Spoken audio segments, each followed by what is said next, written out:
So breaking tonight, Foreign Secretary Yvette Cooper, we now know, will visit the Middle East later this week to push for an increase in the flow of aid into Gaza amid a fragile ceasefire between Hamas and Israel. The UK has already pledged £4 million to clear landmines which are blocking the safe passage of aid. Last night, Vice President J.D. Vance had this to say on Israel's relationship with the US when challenged by a student. The President of the United States could only get that peace deal done by actually being willing to apply leverage to the state of Israel. So when people say that Israel is somehow manipulating or controlling the President of the United States, they're not controlling this President of the United States, which is one of the reasons why we'd be able to have some of the success that we've had in the Middle East. So earlier today, Israel confirmed they had received 2 coffins from Hamas containing the bodies of 2 deceased hostages. It was a grim reminder of the human cost that continues even during a ceasefire. Let's speak to the Israeli ambassador to the US, Yechiel Leiter, now.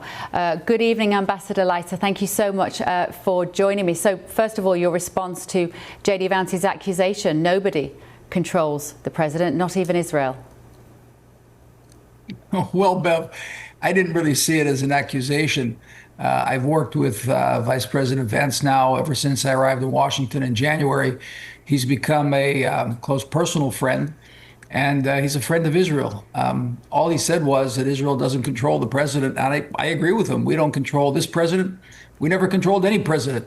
And all those accusations of other people we have a powerful Jewish lobby and they control Washington and Israel controls us. We don't control things. We're a partner, we're a friend, we're an ally, and allies work together, as we showed in Operation Rising Lion and Midnight Hammer to take out the nuclear weaponization program of Iran. How fragile is this ceasefire now in the Middle East, would you say, as we sit here going into November? What happens next? Well, it's fragile because we're dealing with a ghoulish terrorist organization that kills people and lies and creates havoc and chaos and destruction. Hamas, an Iranian proxy that stormed across our border on October 7th and slaughtered men, women, and children in the most horrific manners and took 250 hostages. And we've been at war with Hamas, not with the people of Gaza, but with Hamas, which is a 40,000 strong army of terrorists. And nobody else has had to confront what we had to confront in Gaza, 450 miles of terror tunnels underground. It's unprecedented in the annals of urban warfare. And we've done it to the best of our abilities to limit civilian casualties. But in urban warfare, there's always collateral damage, and we try to limit it as much as possible. So it's fragile because much of the world doesn't understand what we're confronting. Even Great Britain, the Prime Minister, decided to recognize a Palestinian state almost as an award for October 7th. One wonders what Keir Starmer is thinking. But the President of the United States was more level-headed than the Prime Minister of Great Britain. And he brokered an agreement which actually forces the point that Hamas must be disarmed and Gaza demilitarized. If I could just press you on that issue about the UK, how disappointed were you in the Prime Minister to recognise a Palestinian state? And how damaging is that to our relationship with Israel? Are we still an ally? Well, I certainly hope so. I think we are an ally. We should continue to be. I think there's a strong bond between the peoples of Israel and Great Britain. We have a history together, and we are both, democracies in advocating for a free world. But the government of Keir Starmer took a terrible decision, and on a scale of 1 to 10, how disappointed we were? About 11. I don't think that you can reward a terrorist group with statehood without getting anything in return. And where's the state? Who's the state? What's the geographic location? I mean, it's just kind of an attack on Israel and our sovereignty more than anything else. And we've seen this And I'm so sorry to interrupt you, but I could talk to you for such a long time, but we've seen such a rise in anti-Semitism in the UK.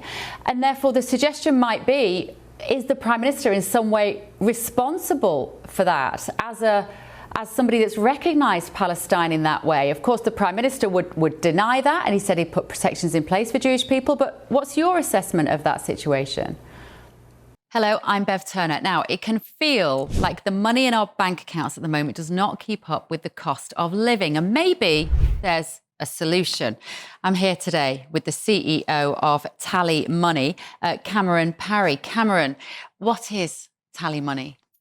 Well, Bev, with TallyMoney, you get a current account and a debit card, but instead of pounds, you use milligrams of gold as your everyday money. So why gold? Gold traditionally is a great store of value. It has, on average, gone up at over 11% per annum for the last 25 years against the pound.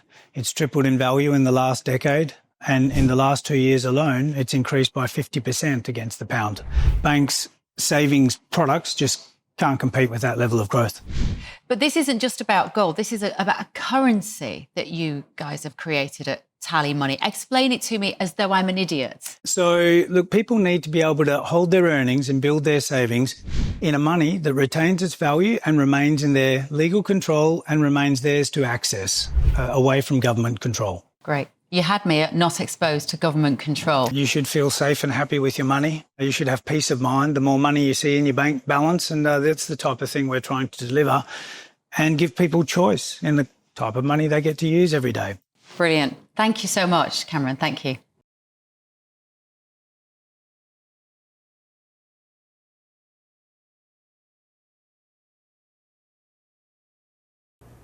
Well, we simply have to look at the facts. I mean, anti-Semitism is soaring. Attacks on Jews is soaring in Great Britain. Tragically, we saw what happened just a few weeks ago in Manchester. These are things that are simply intolerable, and it's unfortunate that the Prime Minister took that tack and recognized something that doesn't exist. And quite frankly, it's not going to exist west of the Jordan River. We're a tiny country. I mean, we're a small, tiny country.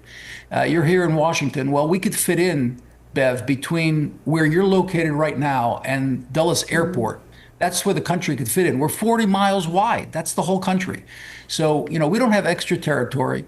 We want to find a way to live side by side together with the Arabs living west of the Jordan River. But statehood right now, more than one state, after everything that we've tried to do, and we've been trying to create a Palestinian state now for 30 years, ever since the Oslo process, and it hasn't worked. All we've gotten is terrorism. So the bandwidth in the Israeli population for the idea of a second state within 40 miles is simply not there. So we have to choose a different approach. And I think it would be wise for our European friends, particularly Great Britain, to choose a different course. Yeah.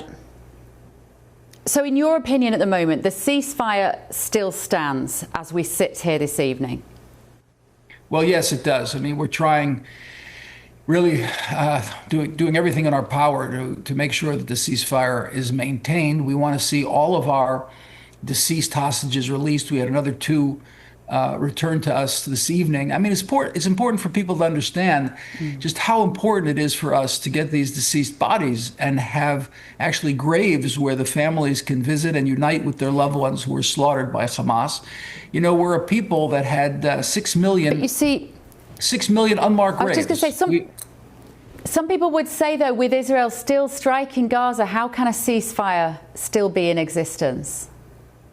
Well, excuse me, we struck after they killed one of our soldiers. I mean, they've violated the ceasefire repeatedly. First of all, they're in violation of the ceasefire because they haven't returned the bodies. The commitment was to do it in 72 hours. And we know they're playing games with us. They know where these bodies are, but they're delaying it because they don't want to get into the second phase. But they came out of tunnels. Again, we're talking about 450 miles of tunnels. They extend into the area, which Hamas does not occupy now. And they pop out of these tunnels and shoot RPGs and shoulder-launched missiles at our forces. They killed our forces, and that's when we responded. If we don't respond, they're going to kill us every day. I mean, that does not sound like a ceasefire, does it? We've got Yvette Cooper going over from the Foreign Secretary next week. What impact could she possibly have in this situation, Ambassador Leiter? Well, I don't know. I mean, the first thing that the foreign secretary might do is walk back the absolute charade of announcing a Palestinian state. And what they could do is hold Hamas's feet to the fire. They have an agreement, and they have to live up to it. We're not moving into the second phase until we have our deceased people returned. They slaughtered our people. They have to return the bodies. I began to say beforehand what the importance of having a grave site is for families. We're a people that lost 6 million in Auschwitz. They didn't have graves. They just turned to ashes and went up through the chimneys of Nazi barbarism. We insist on having graves for our loved ones that were killed by these people. And it's going to be very difficult to move forward unless Hamas's feet are held to the fire. She could do that. I mean, Great Britain could help do that. And that would be a good fix for the damage that was wrought after that fictitious recognition of a Palestinian state. Okay, thank you so much for your time. Absolutely fascinating. Israeli ambassador to the US, Yechiel Leiter there. Thank you very